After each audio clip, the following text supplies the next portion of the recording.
Hey everybody,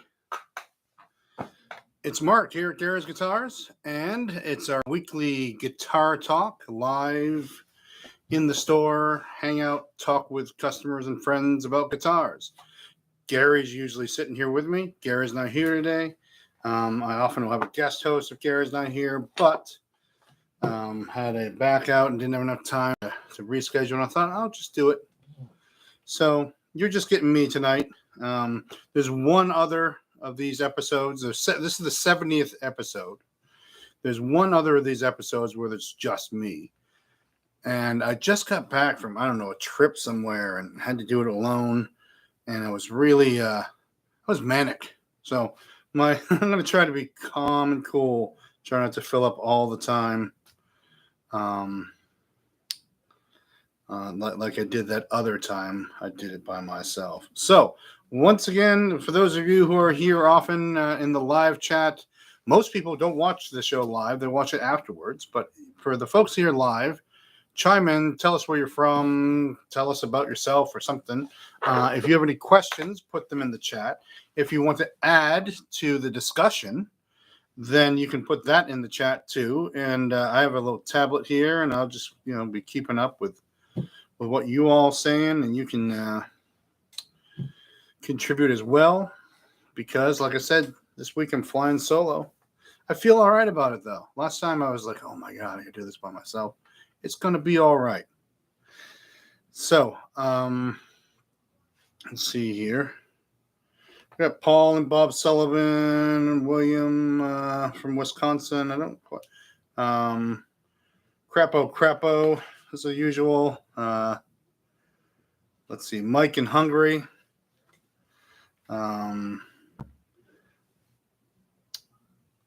So shilling to help you out. So so Mike can help. I'm trying to still figure out. I want to figure out a way to get Mike as like the real guest host. Get like a Zoom, or a tablet, and just have Mike on the show with me and Gary. For those of you who don't know, Mike, who watches in Hungary, he used to live around here, and he and Gary go way back, and that's why they always got these private chuckly jokes they make sometimes.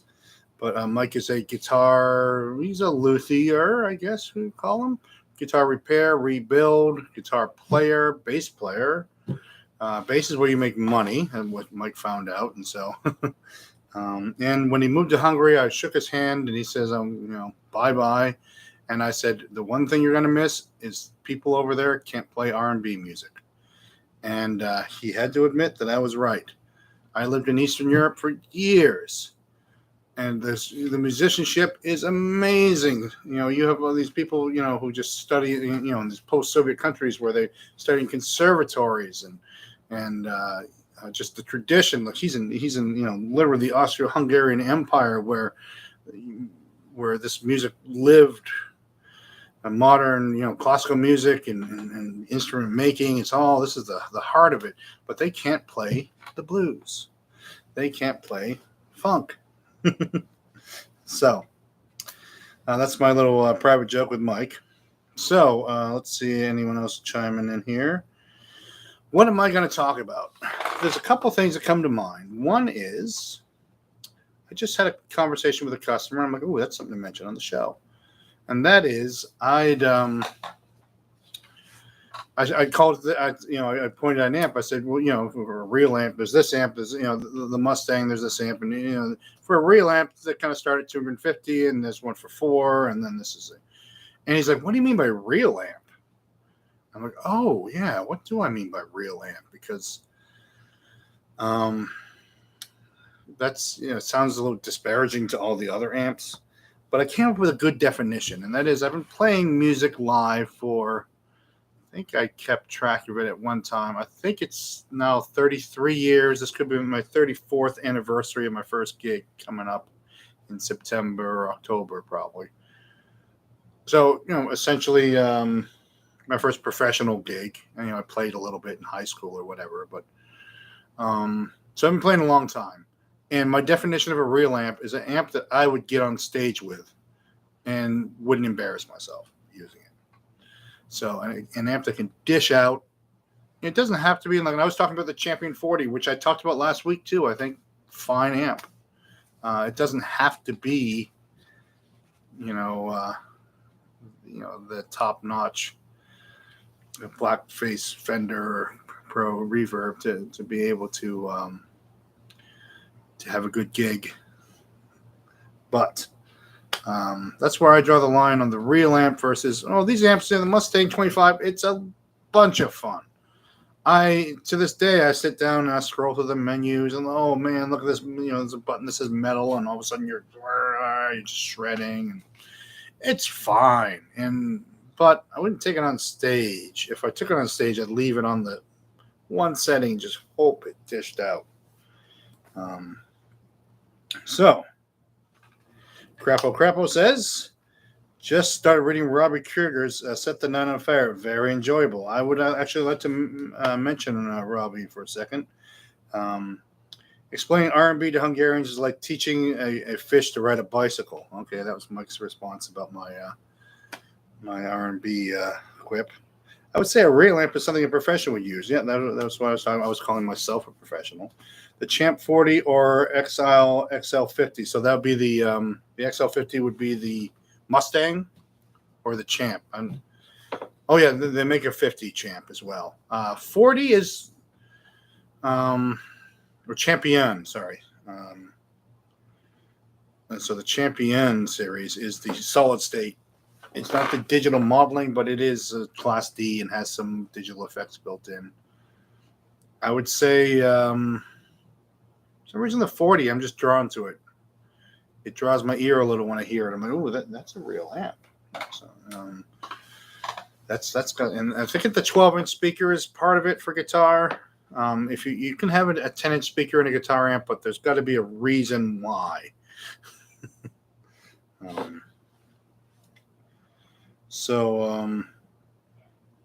Amazed at the small amps jazz guitar players use. Yes, I think this is I don't know if I'm repeating myself on the show, but I had this postulate that, all the jazz players wanted to use the polytones and the Roland cubes, and, that kind of came out of that. The reason why is jazz education really, there's only a couple of schools that traditionally, going back to the 60s and 70s, you would have jazz teachers and people learning from those jazz teachers. And those are Berklee School of Music in Boston, Juilliard School, just a few schools. And they're always located in cities. And jazz musicians are notoriously lazy, and they don't want to bring a twin. So I think part of the allure of these small amps in the jazz world is that, people are like, oh, the polytone, I got to have a polytone. My teacher had one of those. Or, I heard Pat Metheny played one of those. It was just kind of out of that Berklee thing of like, oh, I got to ride the subway with my amp. This is a little amp. It sounds good. I'll take this one. So a little bit of that going on. Wes Montgomery certainly didn't play through. Well, he actually played through some little amps, but he had a big sound for sure. So there's that. Amazed small amps that jazz players use. Okay, that's what Paul said. Classic vibe versus used made in Mexico. Which would you choose? Oh, that's a good question. Classic vibes are really good. Like I said, that thing being drawn to them. When I pick one up, I'm just like, it's a lot of guitar here. And the used made in Mexico guitars, some of them, depends on the year. Some of them. So here's the big made in Mexico difference. And and please don't go watch it now because I want to keep watchers on this video, but I made another video talking about the made in Mexico guitars. I talked to our friend George Blodgett, who is he's one of the part of the investor group that owned Fender, and he was with the company his whole life, not whole life, but from 1980 to all the way up to his retirement, and he had a lot of little insights about things. He said the real difference in the made in Mexico guitar is the body of the made in Mexico guitar can be made with up to 5 pieces of wood. That was their policy. The USA guitars are 3-piece all the time, and that's like the traditional thing. So the old made in Mexico guitars, from 98 to 2000, whatever it was, when they switched the standard production to Mexico. Those guitars varied a lot. So some of them are tremendous and some aren't. It depends which pieces of kindling they glued together to make the body. Because some of them have 3-piece bodies. Some of them, that's why they have those wonderful dark epoxy paint jobs that you should never remove from the guitar because they're impossible to strip. And underneath it, you're not going to find beautifully book matched wood. You're probably going to find just a bunch of sticks that were glued together. So that is the weakness in the older. Now, when they moved the standard production to Mexico and started the Player Series and all that production in Mexico, they changed that completely. And Fender, someone mentioned this last week, Fender laying off 300 employees in the U.S. operation. Fender is focusing their production in the Mexican plant. It's a giant factory that can handle it. And the USA factory, has a lot of traditional equipment. They're always going to operate the USA factory for custom shop and upper stuff. But more and more piecework is being done in Mexico and sent to the U.S. To be assembled. And the bodies on the Player Series guitars, although we had a heavy telly come through recently in the Player Series. Some people like a heavy telly. It reminds them of a Les Paul. But that's the difference. Now that's the difference between the older made Mexicos and the new ones. Older made Mexicos, we're selling them for $499 now too. They're not a $300 guitar anymore, because even if they were $499 new or $399 new, you can't get anything like it for $399. Therefore, they kind of keep their value in that respect. Just gonna say, classic vibe.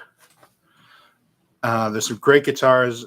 Also, the thing about classic vibe is you don't have to go for the Strat, because the other classic vibe instruments, the Tellys are great. The Jaguars, Jazzmasters, just fine. And I will confuse things, and I'm not usually the guy who does this online, but we got some used classic vibe guitars in that were about 5 years ago, from the beginning of the classic vibe series, and they were 3 to 5% better. So if you're buying a used classic vibe, if you can happen across one of those, and I don't know why they seem better to me, maybe because they've been played, and that played guitar just seems, that's what the whole thing about guitar relicing. When a guitar has been played, it just seems like it wants to be played more. Whew. All right. That was a rant. Sorry, I just ranted on that. I said I was going to try not to rant because I'm here by myself and no one's here to stop me. I think Wes and Chet both recorded with deluxe reverbs, probably. And the deluxe reverb at the time was a loud amp because there were no 100-watt amps in 1960.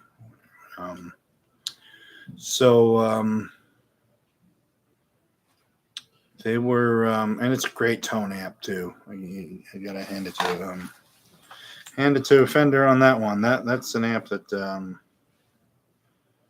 definitely, I don't know how to go deeper into it, because sometimes it's just a feeling you get. Now, deluxe reverbs, there's so many of them around, and some just don't do it. But the ones that do it really do it. And for those of you who know me through this YouTube thing, I have a Tonemaster deluxe reverb, and it doesn't sound just like the deluxe reverb, but it sounds really good, and it's really useful, and it's pretty close when it has to be. It's got the Fender sound. Let me check in with the room. So once again, folks joining us, Kara's Guitars, Guitar Talk.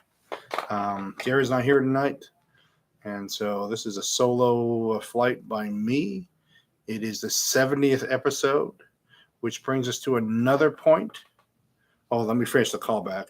Put any comments in the live chat, and I'll read them out, and we'll kind of join the conversation, and you can help keep me on track.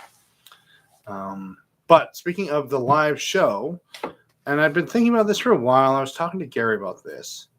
The live show as it is, I think we'll go to episode 100.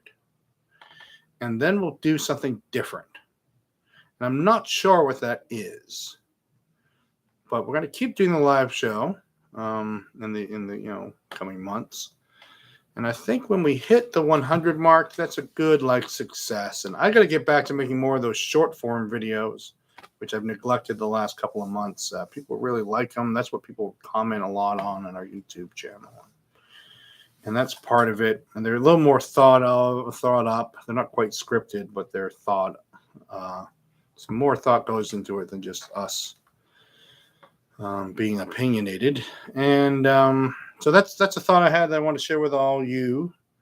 That's my goal for this. And then maybe we'll do it on a different night of the week, or maybe we'll do it in a different format. There's also this other thing. You've seen me have other guests on the show, and I want to do something a little more focused on interviewing the guest rather than just have the big chat. We'll see what happens. But for now, once again, leave in the comments anything that you want to talk about, any questions you have. And you'll notice my co-host for tonight is the Vibro Champ. So last week we talked about tiny amps like the Pig Nose and the Orange Micro Terror, and what else did we have here? We had the Honeytone and stuff. And this week I just happen to have this champ here with me. William says, I love the Tube Talk videos. Yeah, I got to make some more of those too. That was fun and very specifically about tube amps. The Vibro Champ amp claims to be 7 watts, I believe, 5 to 7 watts, a single 6 V6 output tube. And there's only one thing that's better than a Vibro Champ amp. And does anyone know what the one thing that's better than what could possibly be better than the simplicity, grace? What this is it, right? The only thing that's better than a Vibro Champ amp is 2 Vibro Champ amps. So these amps happen to be here at the store. I guess we'll swing over here a little bit. Move over here with my friends, because these are my personal amps, and I just did something with them, so I want to talk about that. Yes, Michael did say 2 of them. He beat me to it, the joke. So playing live with a band, one champ might not be loud enough, or you're going to have it, up pretty loud. You're going to be just, getting that, a lot of distortion, having it up.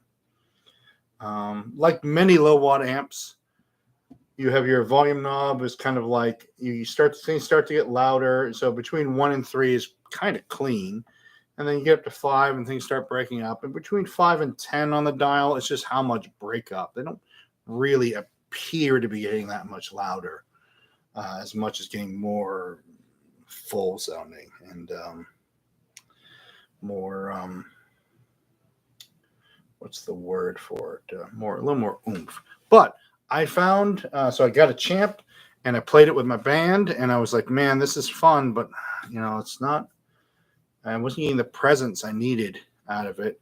The great thing about the champ is it has, perhaps because of the small speaker, the low wattage, the design and everything, rather than the mid-range bump.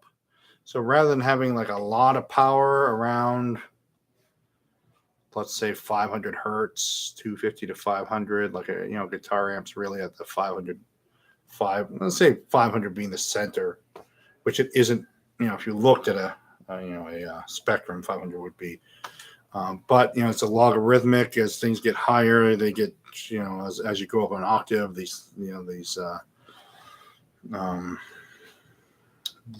distance becomes closer. So that's where the guitar amp really. These amps have a built-in. They don't have a big mid-range. They got a built-in, I'm just gonna guess, and you can yell at me if I'm wrong, 3K boost or something. They got a little boost right where we associate presence. Hey, JJ UK. Hello, Roberto Fordo. Thanks for joining.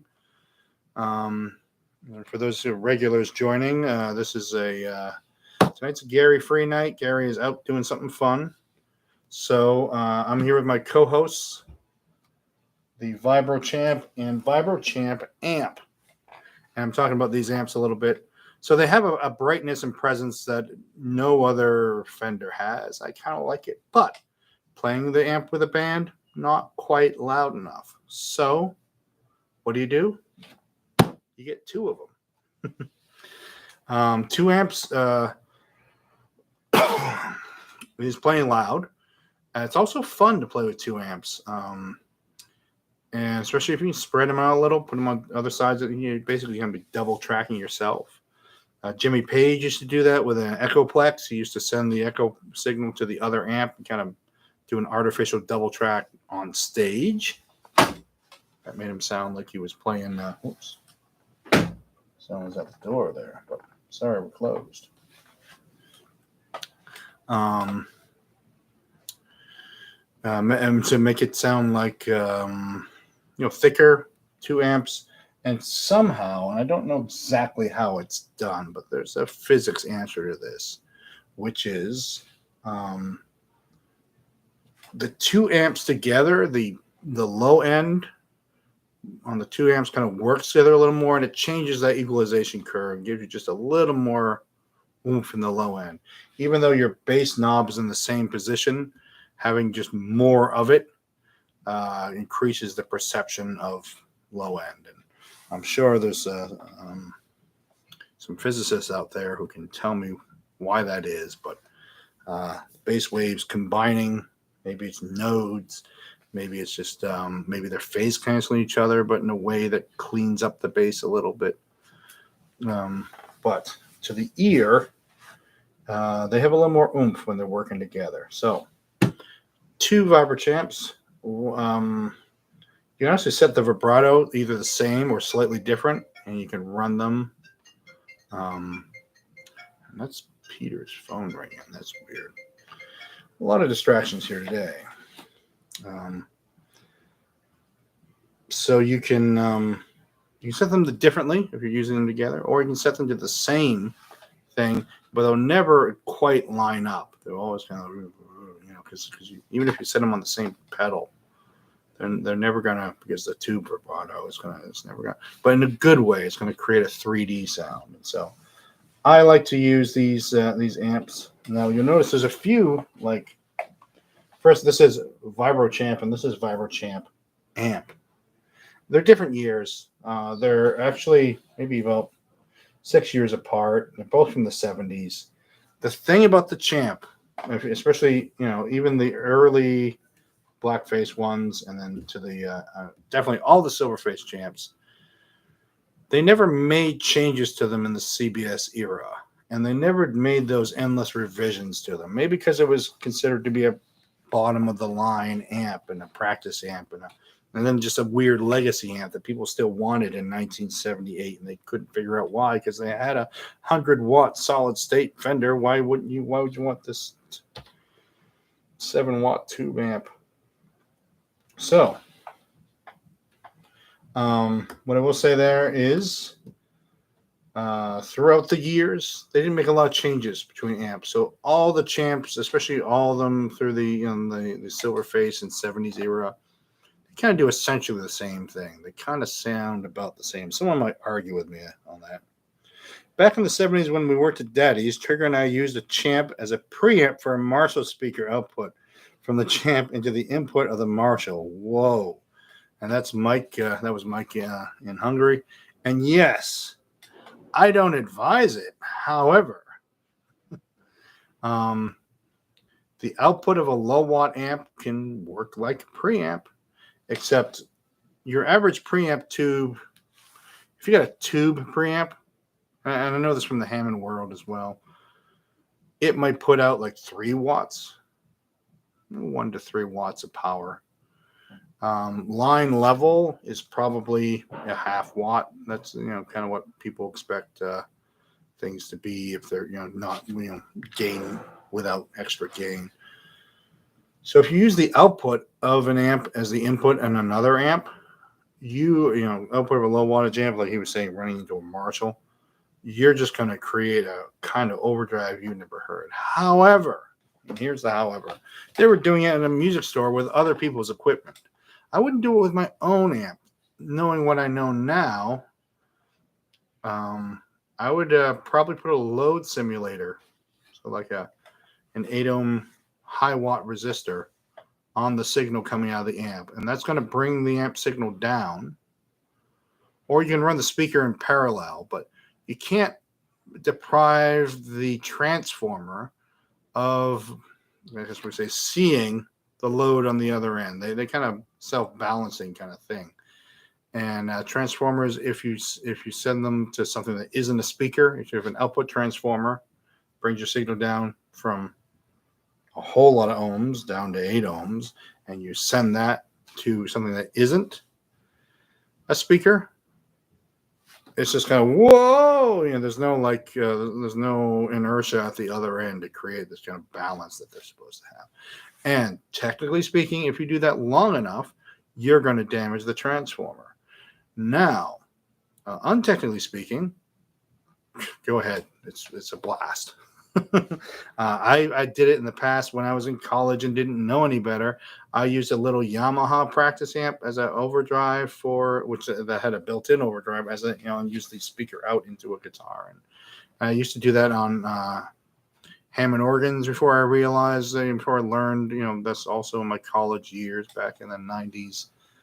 I would run the output of the M3, which was a very quiet output.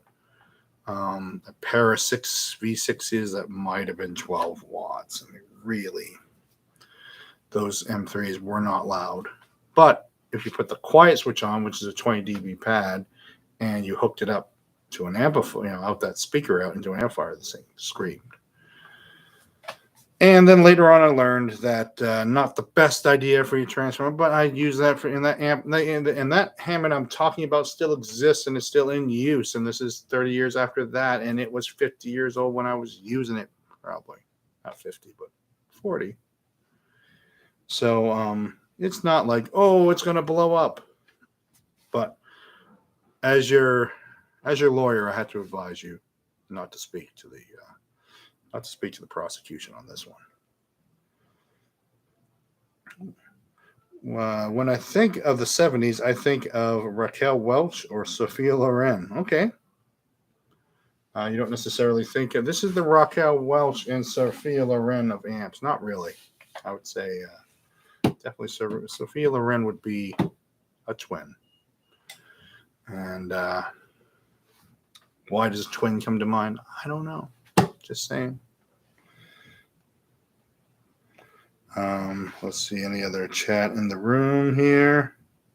For those of you just joining, I'll do this. We're halfway through. Guitar talk here from Gary's Guitars, talking about guitars and amps. Usually Gary's here with me. He's not here this week. So I'm flying solo, saying a lot because that's what I do when I'm by myself. Talking about here, my friends, the Vibro Champ amps. If you have any questions, put them in the comments. And any comments about the amps or any low watt amps. Low watt amps are so hot right now, you would not believe. The new Vibro Champ goes for, they might just call it the Champ, but has vibrato and digital reverb. They stuck some reverb in there, but digitally. I think they're $800 asking price on that for Fender, map price. And these things used to be, I still regret to this day, Tri-City Traders in Somersworth, New Hampshire. I went up there to buy my first Leslie speaker. It was a Leslie Model 130. It was the crappiest Leslie speaker ever. Useless piece of crap. But I never owned my own Leslie. I've only seen them. So my uncle said there's 2 Leslie speakers up there, $100 each, $200 for the pair. Go get them. And I did. And then I had to modify them just to get them to work with my M3 and stuff like that. But at the same time, walking out, he had a Fender Vibro Champ for $100. And $100 is what you paid for a Champ back then. They were just everywhere for $100. And I was like, oh, I should get that. That's a good amp. That's what Billy Bragg plays, one of those I heard, whatever. This was also in 1990. That's an amp that, the good guitarists or cool guitarists play. But I was just buying this useless Leslie speaker that's probably still worth $100. But I had to get, I had to start that journey on the Hammond side of my life too. So I passed by the Vibro Champ amp, and I still think about it every day. $100. Are the Paul Revere champs very different? They might have been called the Super Champs. Super Champs, yes, are very different because I think they have two output tubes. It was a redesign for sure. They're supposed to be higher wattage. So that was the very early 80s, I think. So still CBS, end of CBS era. And then they made the Fender until recently. Fender was making a Super Champ. And that was also like a 2.6 V6s, I think, like a more powerful version. It had digital effects, but it was a tube amp, and they sold for $250, new. Amazing value. Such an amazing value that they stopped selling them. I think they, literally stopped selling them because they were too popular. People weren't buying the Blues Juniors. They were buying these instead. They were trying them both out and go, I like that one. So that's the Super Champ story as I know it. We're all going for the Jane Mansfield sound. Yes. Sophia Loren is something, but Jane Mansfield, that's a twin reverb right there.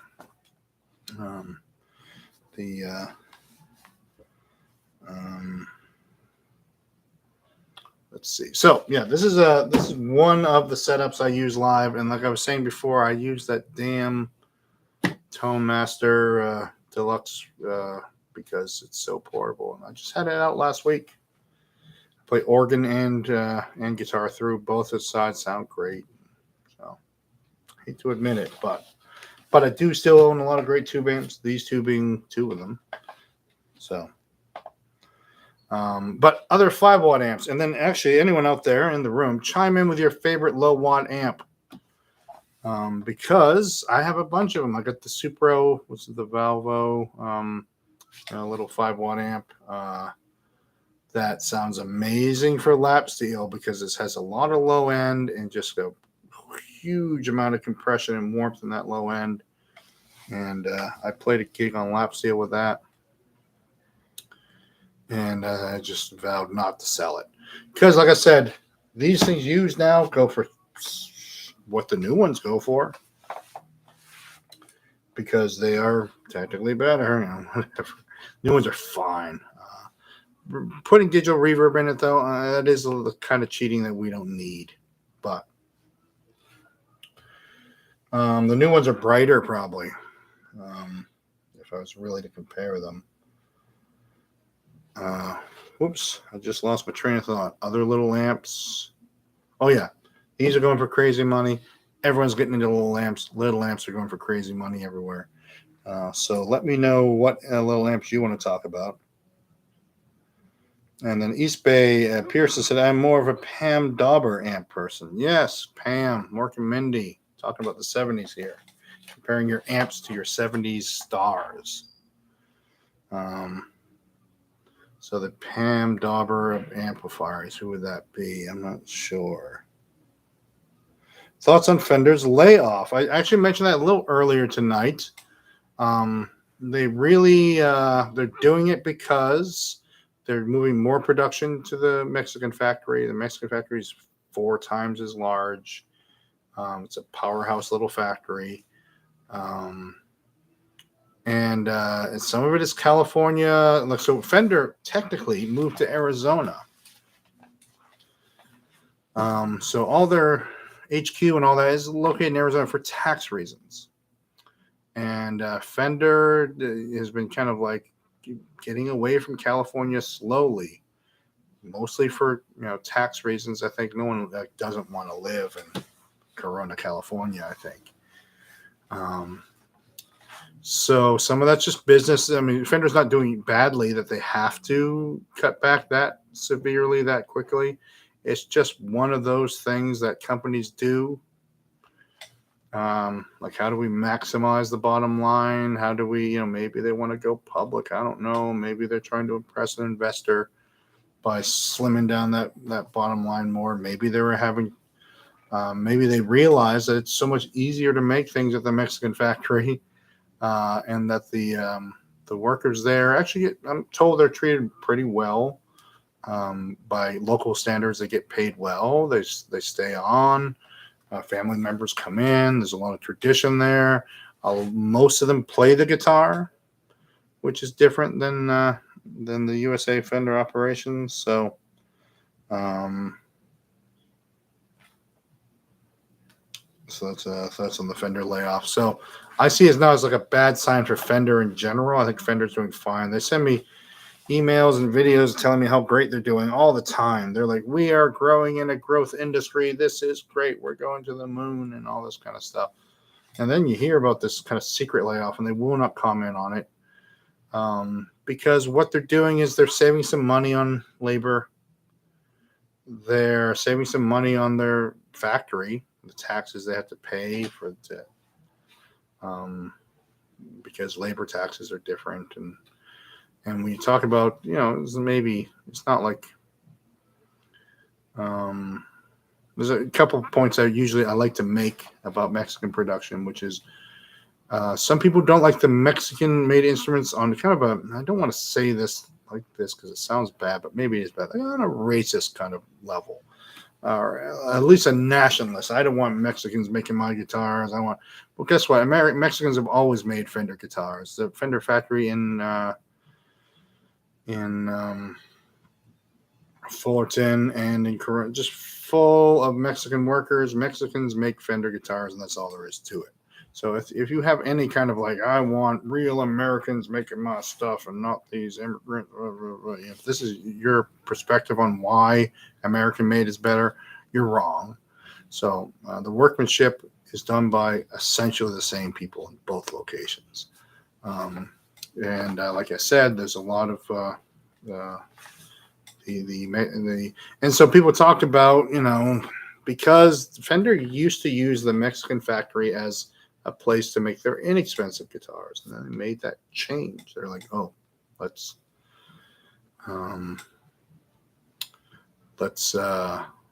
we're going to have to move some production down here, and they just kind of like, okay, now we up the production quality, and they just did. They flipped a switch. They told people, okay, now we use El Nico pickups. Now we use 3-piece bodies. Now we're going to spend half an hour on each neck instead of 5 or 10 minutes. They just made it work in that respect. Cork sniffing. American guitarists are always better. Yeah. American guitars. Yeah, a bit of it is xenophobia, as someone mentioned.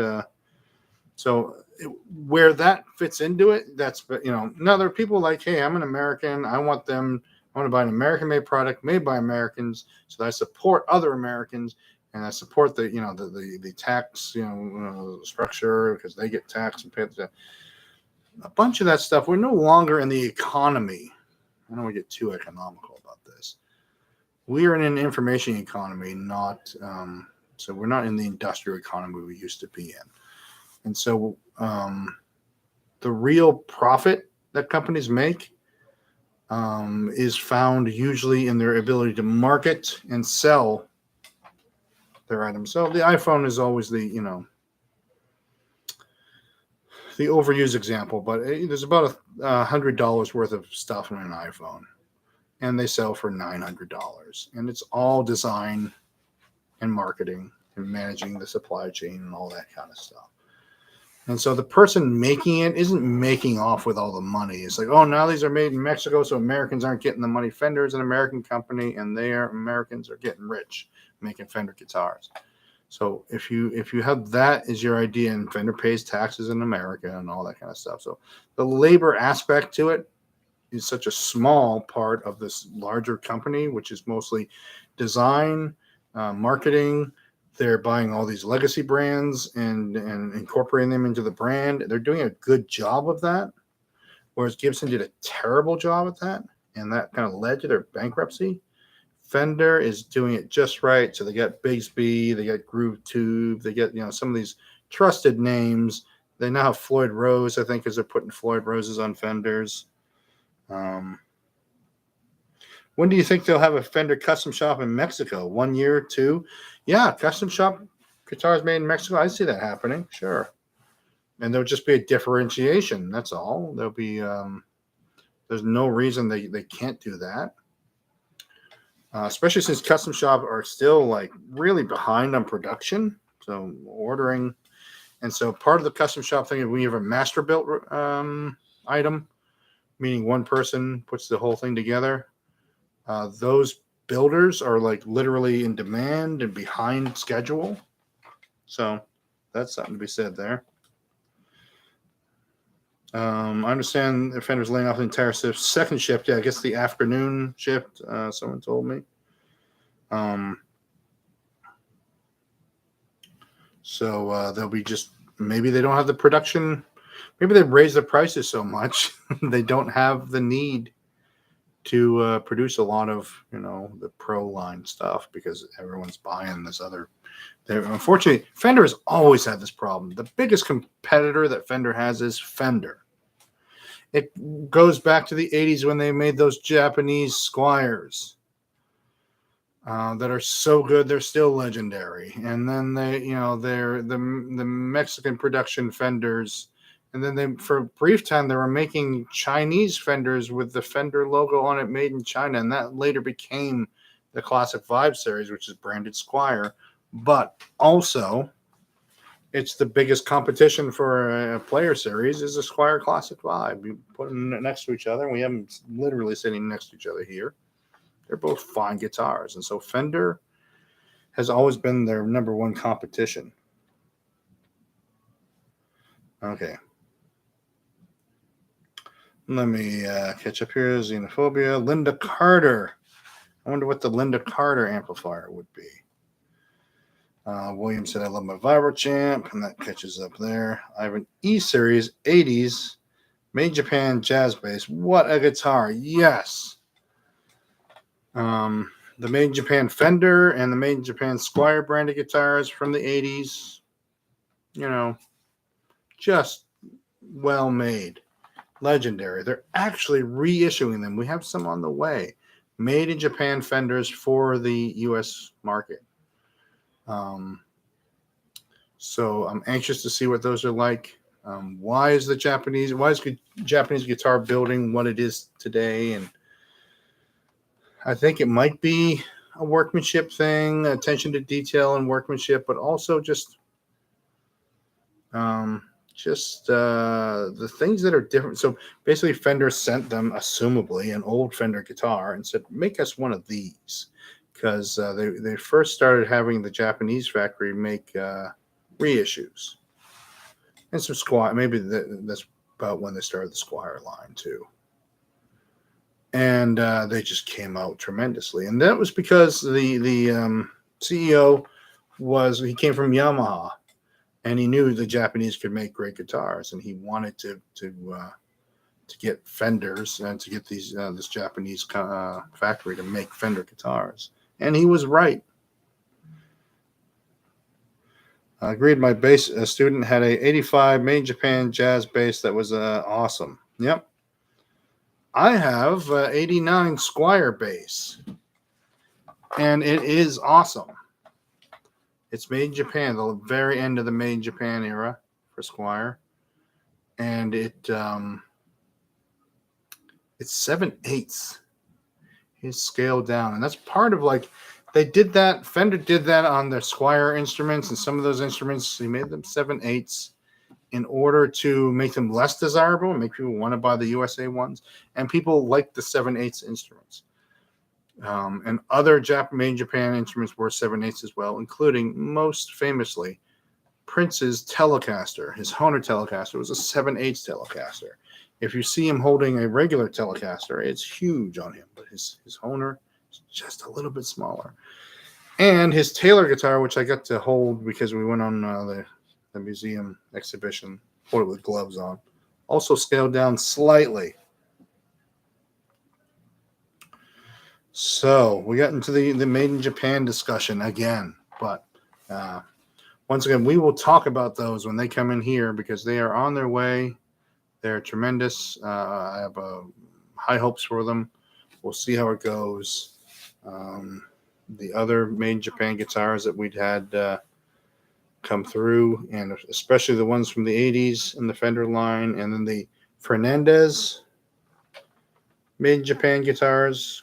We have a West Tone here on the wall, which is an 80s made in Japan guitar. Tremendous. I mean, if I would buy that for $3.99 with its own molded case or the Classic Vibe, no question I would buy that. It's just got feel, it's got sound. It's a little weird, but in a good way. Check that out. I'm also been neglecting doing our videos here at the store, just to walk through demo videos, showing people what's in the store. A lot of great stuff in the store lately, and so I'll do one of those and post it, usually to the Instagram and Facebook pages. So follow us there. I guess this is the time when I was supposed to do this a half an hour ago. Ask you to give likes to this video so that it gets recommended to other people, and then follow if you want to. All that stuff. I'm not good at really marketing.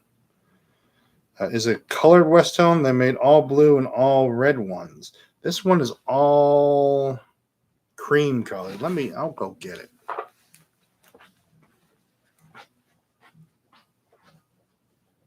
Dead air. Never have dead air. I'm losing viewers as we want.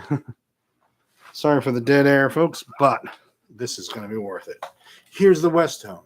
This is the Sophia Loren guitar. It is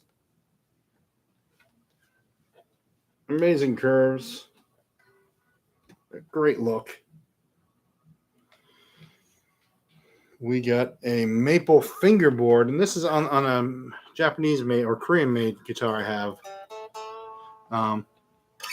Also a maple neck with a maple fingerboard. So it looks all maple, but the grain goes a different way on the fingerboard, which they contrast a little.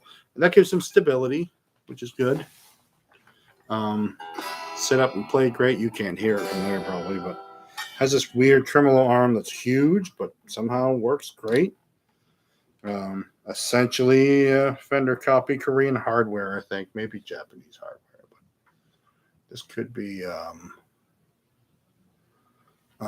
great looking 80s headstock. This is the 80s to me.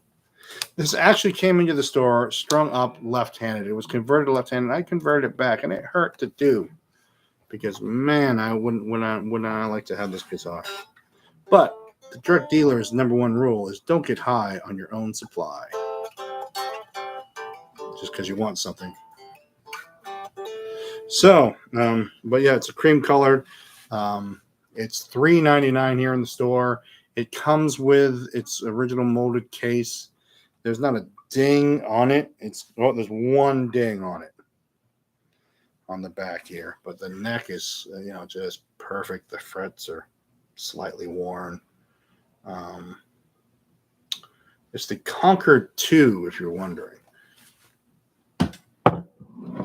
So, and I did a whole video on made in Japan guitars too. So you can check that out on YouTube, on the other videos when this video is over. Keep watching. Don't go now.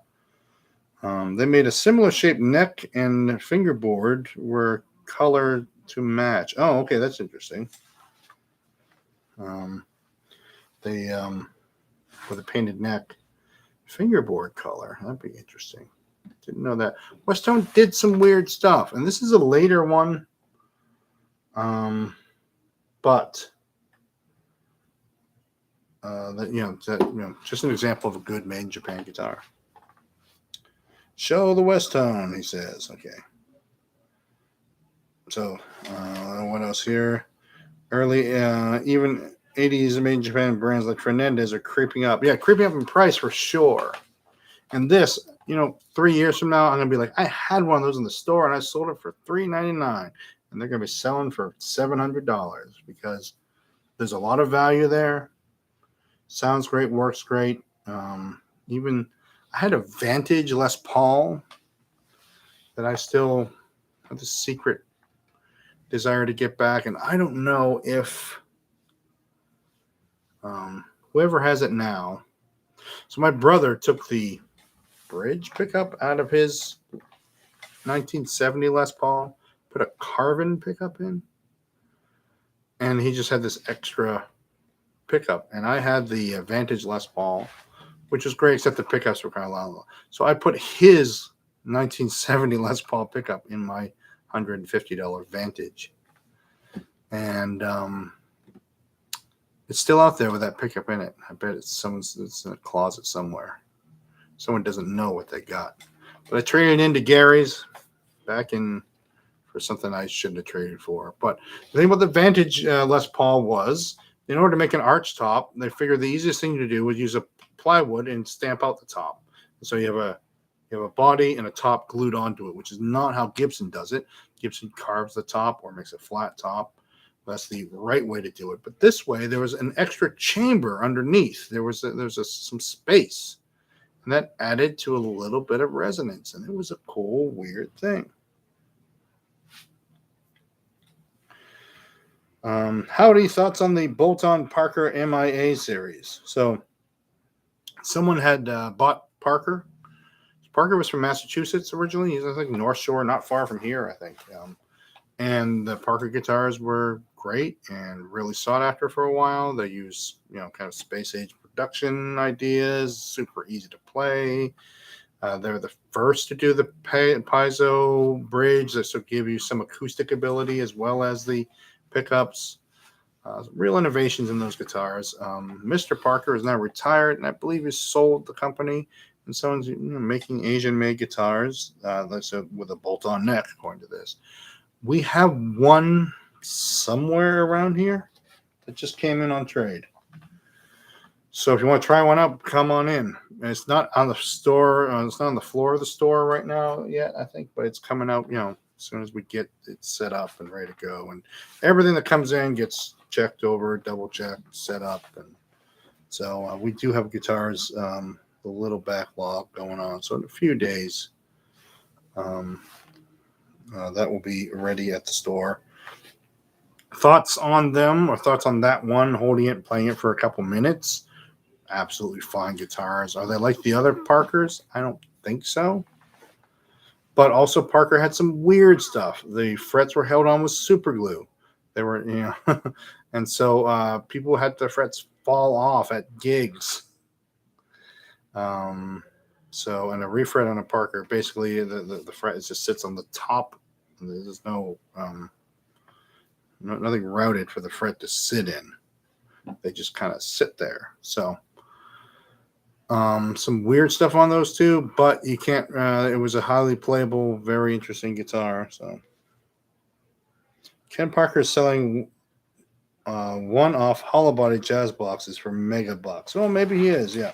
We got our friend Peter, who does actually refuse to be back on the show because he's so shy. He was on some of the past shows.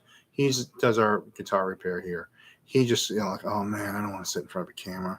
I always ask him to come back, but he knows Ken Parker because of the Massachusetts connection there and going way back. So, well, Ken Parker deserves to sell guitars for lots of money because he's put in the time for sure.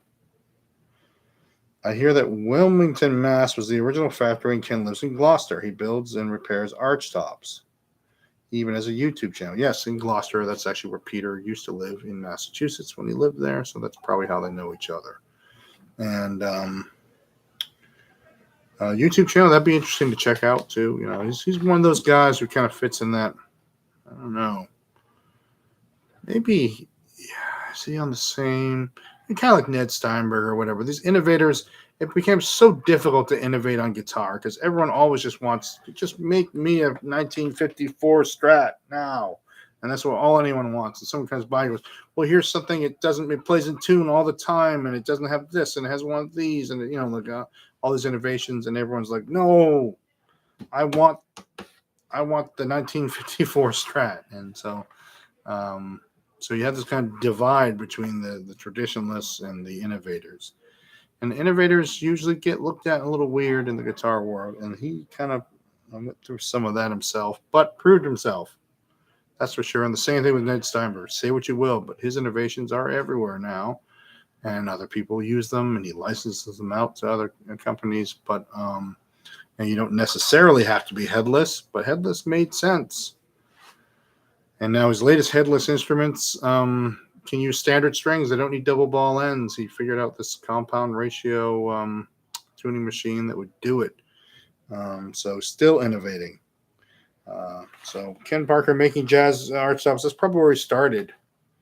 I mean, the Parker Fly was an arch top.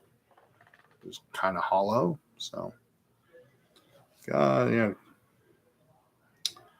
would say he deserves any big mega bucks that he gets for making his arch top.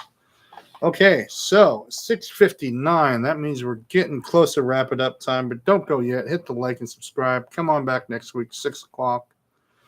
Check out the other videos here on YouTube. Thanks for hanging out with me, Lonely Me, and my champs. I'm going to plug this West Tone into both of these champs at the same time, and it's going to be tremendous. So I think I did the whole wrap it up. We'll be back next week with Gary. Thanks for hanging out, and we'll see you soon.